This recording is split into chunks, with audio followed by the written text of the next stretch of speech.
Hey, what's up, everybody? Thanks for watching. I got a new coin unboxing video here of a few auction purchases. These I actually purchased them back in December, but they unfortunately shipped via Royal Mail, which has had a ton of issues recently. They had some sort of cyber attack and then also labor strikes. So it took literally 2 months for this shipment to go from the UK to the US. So glad to finally have them here. First one off the bat is a pretty nice one. This is a Athenian Owl, a tetradrachm of the city of Athens from the 5th century BC. These are super iconic coins. You've probably seen them before, even if you're not a coin collector. It's got a owl on the reverse side, owl being the symbol of Athena, and also kind of a symbol of wisdom because Athena is a goddess of wisdom. And then on the obverse side, you have Athena, namesake of the city of Athens, wearing a helmet. On most coins, you can't quite see her full helmet, this one included. She has a crest on the helmet, and coins where you can actually see the crest are worth a little bit more, but this one's still in pretty good condition, the reverse side especially. Nice owl there. And got a set of, I think maybe 15 or so Republican denarii. These are primarily Roma heads, and they're called that because they feature the head of Roma, who is the goddess or personification of the city of Rome, on the obverse side. This is one of the few that doesn't. I think this is Sempronius Pidio. Or no, this is Bursio. That's just the moneyer of the coin. And you can typically see the moneyer's name, the person who struck the coins, on either the reverse or the obverse side. And then on the reverse side of most of these Roma heads, there are a few different designs. Typically it's either a chariot, a 2-horse chariot, or a 4-horse chariot. On some of the coins you also have the Dioscuri, which are Roman gods, who famously rode into battle on horseback and saved the Romans from defeat. But these are actually pretty affordable, even though they're over 2,000 years old. These were, I think the ones I got are all from about 190 BC to about 80 BC. The Roma head design was used for quite a while. They're also a little bit higher silver purity and larger in size and weight than most imperial denarii. They are typically around 3.8 to 3.9 grams, pretty high silver purity as well, and also a little bit bigger in terms of diameter. A lot of these are 19 or 20 millimeters in diameter, whereas in the Empire you get a lot of denarii in the 16 to 17 millimeter diameter range. So pretty nice coins to hold in your hand, and got some nice designs on them.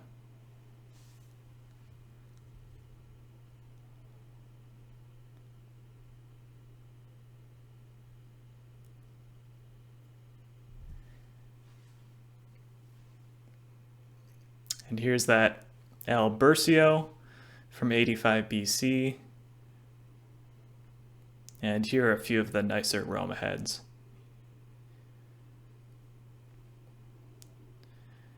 I also picked up a nice lot of 3 denarii of Augustus, the first Roman emperor.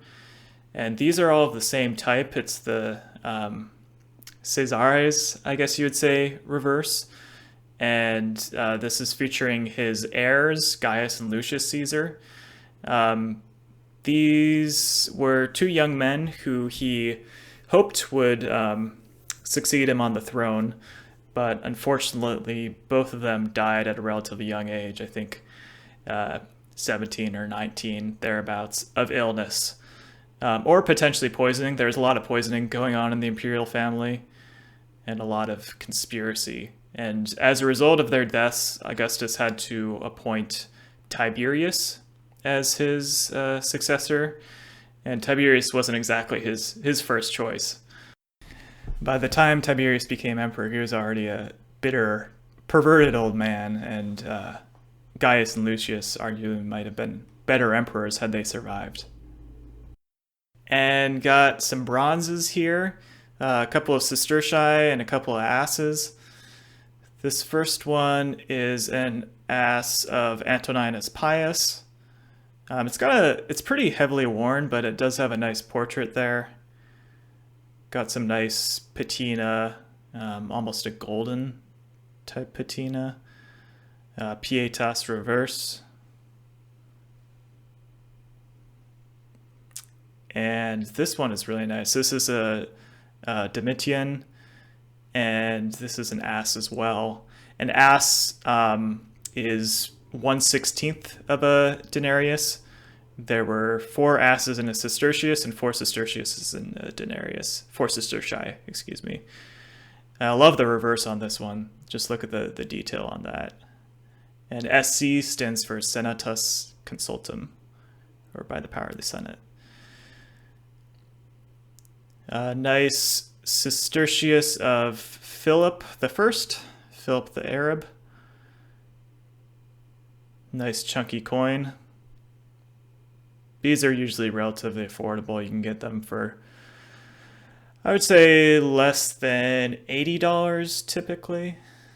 Sometimes a little bit more depending on the detail, but it's a fun coin to hold, and they're probably one of the more affordable sestertii of all the emperors, Philip specifically. Here is another Philip. This one's in a little bit of rougher condition. But just chunky coins.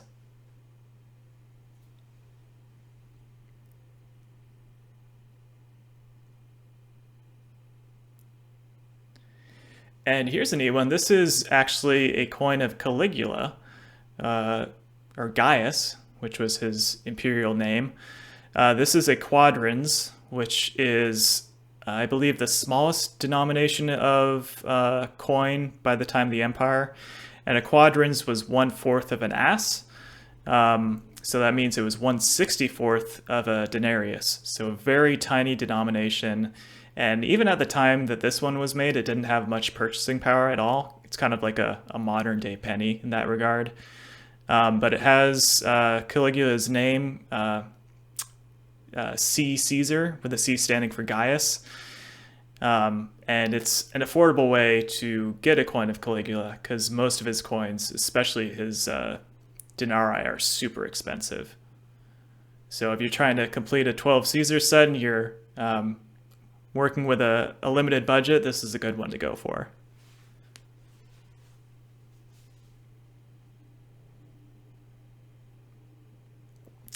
Here's another silver lot, a few different denarii and Antoniniani. Got some Hadrians, some Trajans, some Domitians, some Septimius Severuses, and 1 or 2 Vespasians.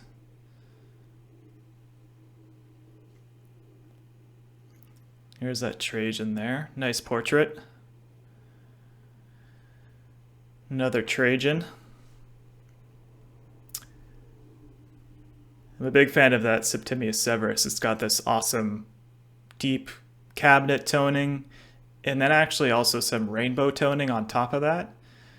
Portrait's slightly weak, but the patina is awesome. Nice Gordian the Third there. And there's the first Vespasian. Nice toning on it. Another Trajan. Nice Nerva. The denarii of Nerva are often a little bit smaller than most imperial denarii. I'm not exactly sure why that is, but you'll often find that they're more like 15 or 16 millimeters in diameter and typically under 3 grams in weight.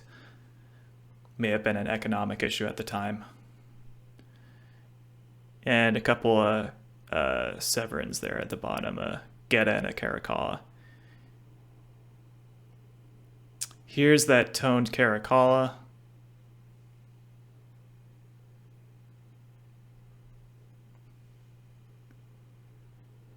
Nice color on it.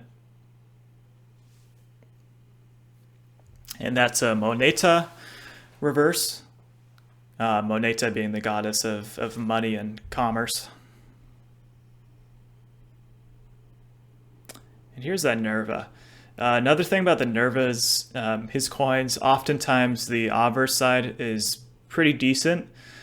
As in this case, you have a nice portrait there, but the reverse side is pretty heavily worn, and the reason for that is that they use the dies on the reverse side far longer than they should have. So the dies on many of the coins were already heavily worn down by the time they struck the coins, so you get these kind of mushy details on the reverse. So if you can find a Nerva denarius that has a really nice reverse side, that's definitely worth a premium. Here's a very nice Trajan here, well centered. Mars reverse, Mars striding to the right side, holding a spear.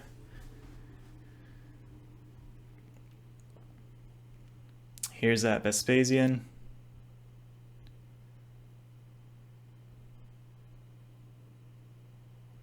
And that's the Emperor himself, seated on his throne on the reverse side. Here's a nice caracol, a little bit of golden toning, almost some luster to it as well. I believe that is Sol on the reverse side, Sol being the god of the sun. And here's that Nerva again.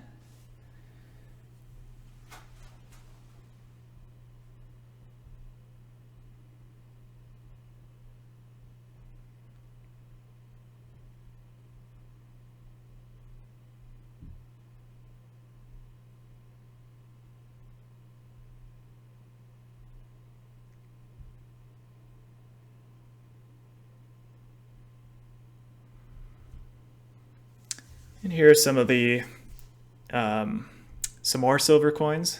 There's an Antoniniana, of Gordian III, Caracalla denarius, Hadrian denarius, Gordian III. Nice strike on that one. Another Trajan. That is a Caracalla, young Caracalla. Philip I Antoninianus, and another Vespasian.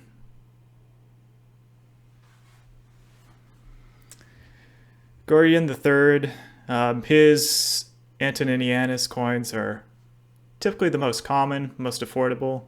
This one has some nice multicolored golden toning on both sides. And I think that's a Concordia reverse.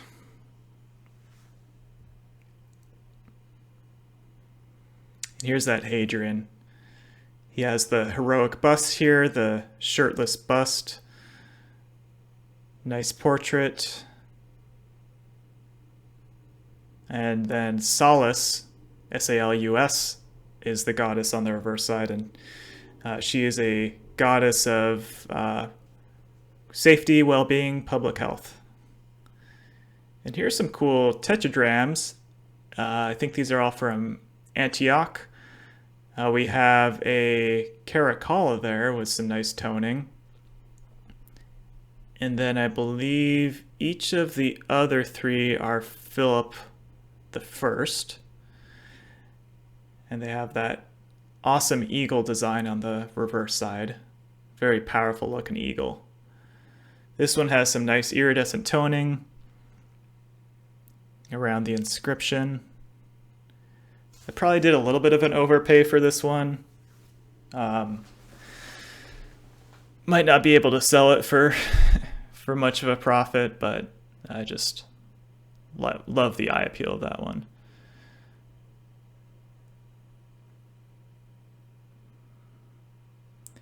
These coins are relatively low silver purity. You could probably call them Bilon instead of silver, but still very hefty, heavy, dense coins, and pretty fun to hold.